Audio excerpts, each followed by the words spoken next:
Welcome to Revlog, where Bryan is with us instead of with his wife on his anniversary. So we're grateful for that, and We are grateful. where Aaron I'm brings really his- in trouble now. Yeah. Thanks a lot. and where Aaron brings his competing coffees. Well, yeah. Yeah, Today's sponsored by London. Oh, that's good. Yeah, and my fellow in the figurine.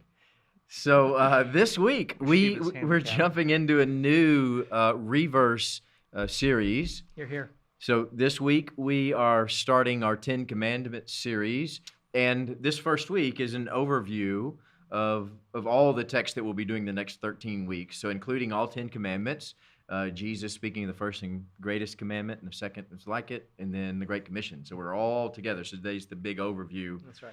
Of everything. So let's jump right in here, Aaron. Where is your heart? Yeah. What'd you hear? What were your thoughts in this overview? Well, I guess I'm trying to do this from someone who doesn't understand who we are as believers.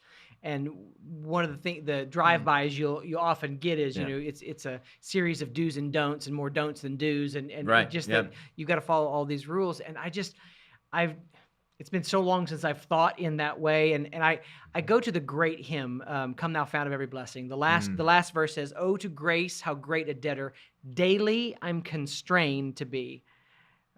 Let Thy grace, Lord, like a fetter bind my wandering heart to Thee," which is so contrary to what modern culture would tell you, that we want to be bound to Him. We want to be tied to Him because we know that our freedom is found That's right. when we are closer to the cross and closer to these words right. that give us life. Yeah. And so it may be a complete 180 from what the world will tell you about following rules, but it is so freeing. Yeah. Yeah, being enslaved to Christ is freedom. Absolutely. And that's where we find ourselves. Yeah. Yeah, Bryan, what were your initial reactions to this overview? Well, could I just follow up on Follow up something with that Aaron, Aaron yeah. said? I think, you used the word constrain there. In physics, in order to find out what the properties of anything are, you have to determine what its constraints are. For any kind of subatomic particle or anything like that, these things that you cannot see, that are so small that may not even last very long, just milliseconds or so. You have to find out what the constraints are on these things so that you can describe them and know what they do and know what they're for and know anything about them. And so constraints are very important. Yeah. This is the kind of wisdom you get at Thursday nights on Think, right? This is This is a product. This is Yeah. we've ended that for the season, and so I have to have some kind of outlet.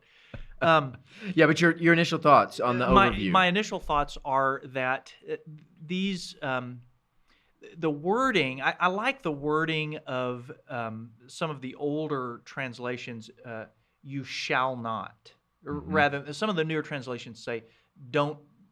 Do not do this. Do not do that. But there is a shade of meaning there that's a little bit different. When you say you shall not do this, what you're saying is that you're duty bound not to do this, because I think what in Moses, when he was giving this law that the Lord gave him to give, he was describing a kind of life. Yeah, that's right. A certain kind of life. And if you're going to build a life like this, then it is necessary to do these certain things. It's not just an arbitrary, that's not very nice to do. Right. Or that won't make somebody feel very good if you do that, so don't do that. It's a kind of life. Right. Yeah, and it's a description of life in the fullest sense. That's right. Life as we were created to be. And this is one of the places that we're going with the sermon series.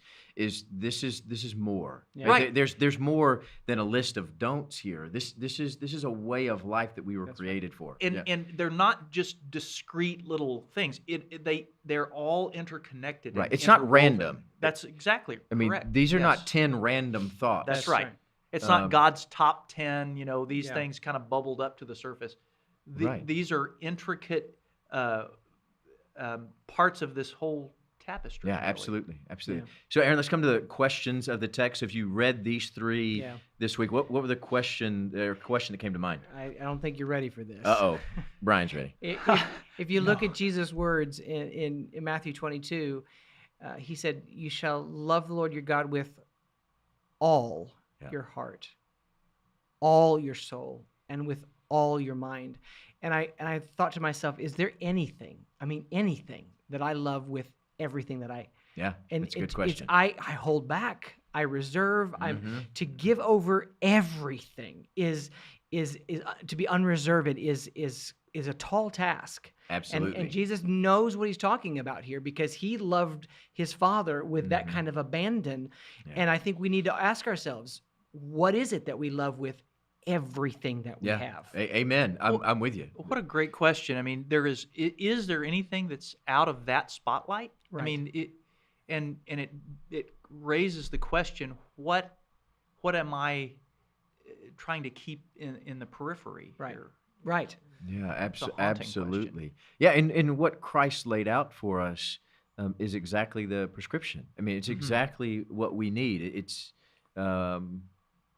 we must give God That's right. everything. So, Brian, your question of the text, or were you building off No, Aaron there? I do have a question, and that is, this really comes by way of an author, the late philosopher Dallas Willard, and um, my question is, what would the world look like if we woke up tomorrow and people were taking the Ten Commandments seriously? Yeah.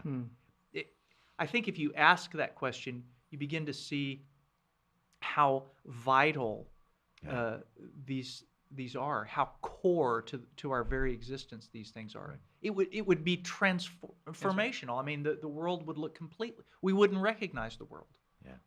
Yeah. Amen. Yeah. I mean, they are foundational to us as Christians, but they're also foundational to basic human society. They right? absolutely are. They're necessary. And that's why they are so important. Is they're not just sectarian kinds Right. of rules For the individual. They are for the human race. Right. Amen.